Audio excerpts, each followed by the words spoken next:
Right, I'm coming to show you my finished box and what I used it for. If you recall my last video, I decorated a simple box and said I would incorporate it in my Stampin' Up. Right, now these are the stamps that I have been working with this week. I've been using the designer tin of cards, which is an awesome set for card making with all the sentiments on. I've been using the Project Life Date It with all of the dates of the month. You get 2 different scripts, calendars, numbers, everything you could need for dating things. And I've also been using this one, which I'm really enjoying. And this is awesomely artistic. And this here is the most wonderful stamp when it's stamped out. This, it's like a cluster of flowers and leaves.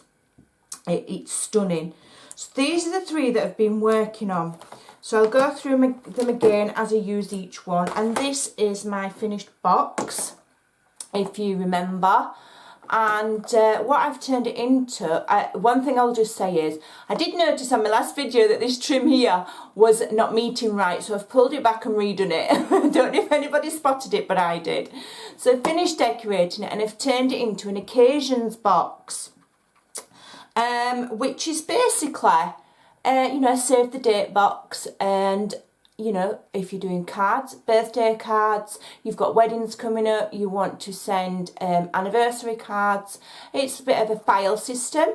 We've got the months of the year here. I've got a file card for each one and some little bits of file card paper in between to write your names and your dates and maybe the address of the people. And then towards the back there, I've got some very basic note cards. There's the ones that I made earlier on in my videos, and some card blanks to aid quick card making, and then just some little ribbons. One says happy birthday, one's a neutral one, and one's a blue. Now you could take this idea and I've upcycled a box. You could make your own box. You could use a box that you've got and you cut the things to the size of your own box. So today I'm just going to be showing you how I've done it for my box, but obviously you would adjust the measurements, okay? So these are the lovely file card holders that I've made, and they're all the same, and I'm going to show you how I've made them, okay? So first of all, I measured my box and I decided that my file cards needed to just be a little bit taller than the cards so you could see the date. So I decided on a size that was 3.5 by 3 3/4. This is in inches, ladies. So I've got 3.5 by 3 3/4, which gave me the width and then a height just slightly bigger than my index cards, which measured for my project 3 by 3.5. So it's just going up slightly, just protruding slightly with the index card. Then I used my envelope punch board. Now, I did buy this prior to me joining Stampin' Up. But Stampin' Up do the envelope punch board and the paper and the gift bag punch board as well. Now what I decided was, after trial and error, I decided that this part here, to fit my date stamp on, needed to be 2 inches. So I put my card in and I go up to the number 2 mark and then punch. Okay, and then we can remove that. Then I get my scissors and you're cutting away this smaller part here. You can use your trimmer, but it's such a small part that you can just snip it off with your scissors. And now I've just... And if it's not perfectly straight, it doesn't matter. It's just a file card holder. The colour that I've chosen to match the lilac tones of the box, it's quite an awkward camera angle, is the Wisteria Wonder. Beautiful, beautiful colour. Absolutely love it.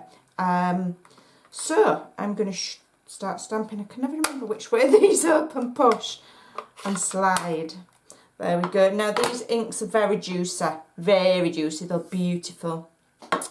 So I've got my stamp, which is from the Awesomely Artistic, and it is this one here. Okay, so I've mounted it on my clear block, and I'm now going to apply the Wisteria Wonder Ink. I'm just going to turn it that way because it's quite a large stamp. Make sure I've got plenty on it. It's quite a detailed stamp as well. So I'm just going to check, because I'm a new stamper, I'm just going to check that it's all inked. Yeah, and then I'm just keeping this on my grid, on my block, on my glass mat, just so that I know it's relatively straight, and then just place the stamp where you want it, about there, gently and carefully, and then just gently press, and then I just hold onto the piece of paper so that it doesn't stick to the ink, and then lift, and there you've got a beautiful, beautiful image. Just zoom in, you can see how well that's stamped. It's absolutely beautiful, and it is. I've done quite a few, and it has been perfect every time. I've not had any mis-stamping. So for a new stamper, it's somebody that's new to it, you know, it's very encouraging. And then on the top I'm putting the date, which is from this set here again, as I've said already, and it's called Date It Project Life. You get loads in there, and these ones are clear stamps. Okay, so I've mounted March onto a small block, and what I did to help me get it straight, if I just demonstrate, I did put it on my grid like that, and then put my block on it so that I knew then that it was going to be straight. Well, that it was straight on my block. It doesn't guarantee I'm going to stamp it straight. That's why I'm using my grid mat until I get a bit more experienced. So now I'm just going to go in and add some ink onto that March, and then just very gently stamp it on the tab at the top of my file card. And there you go, again, perfectly clear image, if I show you. And they're beautiful. Now you could go further and you could ink all the edges and round all the corners, but I didn't feel it was necessary. And I did do it for every month of the year. What I did do was, I alternated it. If I just show you here, for example, if I bring my box back in, you can just see that these cards are alternated. So you've got January, February, March, April, like that, so that when they're laying in the box, you've got one going that way and one going the other way. Okay, so basically all you do is you just do the same process, but you turn it round, and then you can see the different months as they go further back in the box. Okay, just pop that back in. Where's February gone? January, February. And that is as simple as it gets, and that is my occasions box. Again, I've put note cards in the back for the lady to use. This is going to a friend, and I've put some stamped images in, and then just some card blanks, and as I say, some ribbons, just for the ease of making cards. And perhaps when all of this has been used, this theme of the file cards could be carried on, and you could fill the box with A to Z and use it as an address file holder. That is another idea.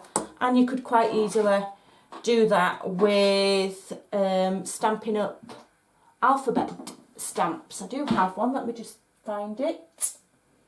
Here we are.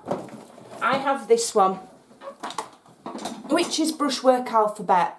So you do get the smaller letters and the larger letters, so you could quite easily continue on this theme or adapt this theme to make an address file holder.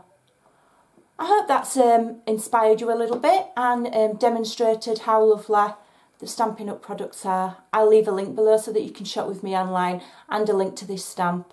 Have a lovely day. Thanks for watching. Bye for now.